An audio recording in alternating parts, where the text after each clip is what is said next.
रोजमर्रा के जीवन का मानसिक रोग शास्त्र, the psychopathology of everyday life, Sigmund Freud द्वारा लिखित एक महत्वपूर्ण मनोवैज्ञानिक कृति है जो 1901 में प्रकाशित हुई।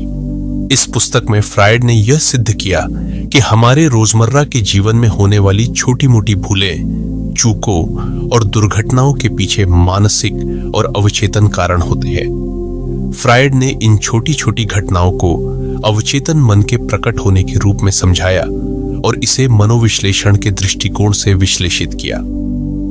इस पुस्तक का उद्देश्य यह दर्शाना है कि हम जो छोटी छोटी गलतियां करते हैं वे कभी भी संयोग नहीं होती, वे हमारे अवचेतन मन के प्रतीक होते हैं। फ्रायड का मानना था कि हम जिन चीजों को अनजाने में करते हैं, जैसे कोई नाम भूल जाना, किसी व्यक्ति से गलती से कुछ गलत कहना या किसी घटना को याद नहीं रखना, ये सब अवचेतन विचारों और इच्छाओं का परिणाम होते हैं। फ्रायड के अनुसार हमारा अवचेतन मन उन भावनाओं और इच्छाओं को दफन कर देता है जो हमारे सचेत मन के लिए अस्वीकृत होती है।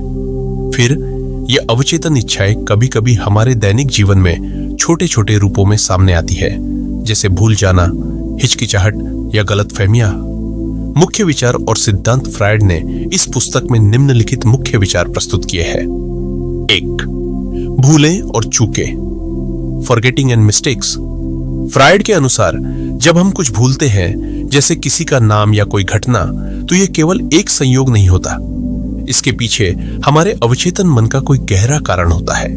उदाहरण स्वरूप, अगर हम किसी पुराने दोस्त का नाम भूल जाते हैं तो यह हमारी अवचेतन चिंता या उस दोस्त से जुड़ी कोई नकारात्मक भावना का प्रतीक हो सकता है। 2. दैनिक जीवन में अवचेतन का प्रभाव, unconscious influence in daily life. Freud का मानना था कि हम अपने रोजमर्रा के जीवन में जितनी भी भूलें करते हैं वे अवचेतन मन के संकेत होते हैं।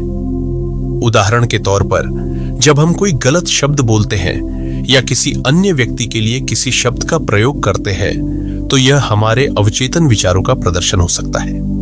3. मनोविश्लेषण और लक्षणों का विश्लेषण, psycho analysis and analysis of symptoms. Freud ने यह बताया कि किसी व्यक्ति के द्वारा की गई भूलें और चूकें उसका मानसिक स्थिति और अवचेतन की गहराई को दर्शाते हैं। मनोविश्लेषण में इन भूलों को समझकर किसी व्यक्ति के अवचेतन मन का विश्लेषण किया जा सकता है और उसके मानसिक रोगों का इलाज किया जा सकता है। 4. पारिवारिक और सामाजिक प्रभाव, family and social influence. Freud ने यह भी बताया कि हमारे रोजमर्रा के जीवन में हमारे परिवार, मित्रों और समाज के प्रभावों का भी गहरा असर पड़ता है। हमारी अवचेतन इच्छाएं और भावनाएं अक्सर समाज द्वारा तय की गई सीमाओं और अपेक्षाओं से प्रभावित होती है। 5. स्वप्न और अवचेतन, ड्रीम्स एंड द अनकॉन्शियस।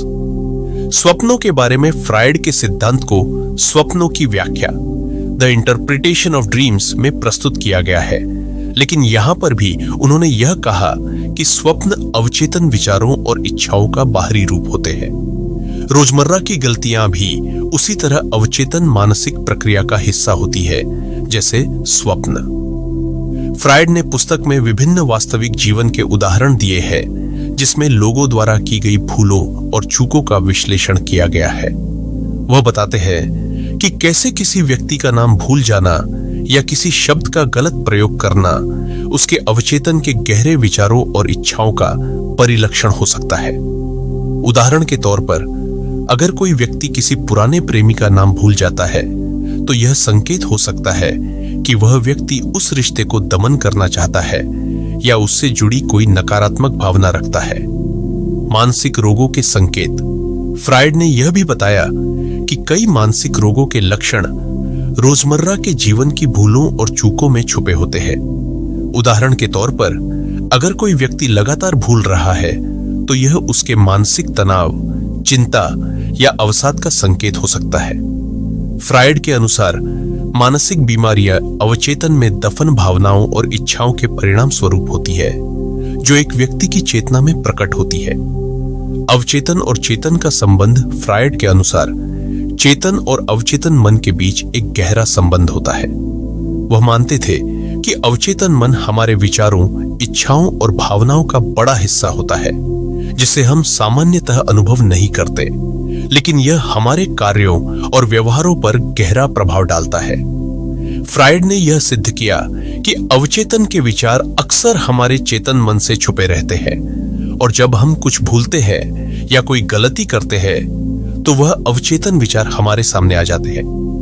रोजमर्रा के जीवन का मानसिक रोगशास्त्र की समाज में भूमिका फ्रायड की इस पुस्तक ने मानसिक स्वास्थ्य और मनोविज्ञान के अध्ययन में एक नई दिशा दी। पहले लोग सोचते थे कि भूलें और चूकें केवल एक संयोग होती है, लेकिन फ्रायड ने यह सिद्ध किया कि ये घटनाएं मानसिक प्रक्रिया का हिस्सा है।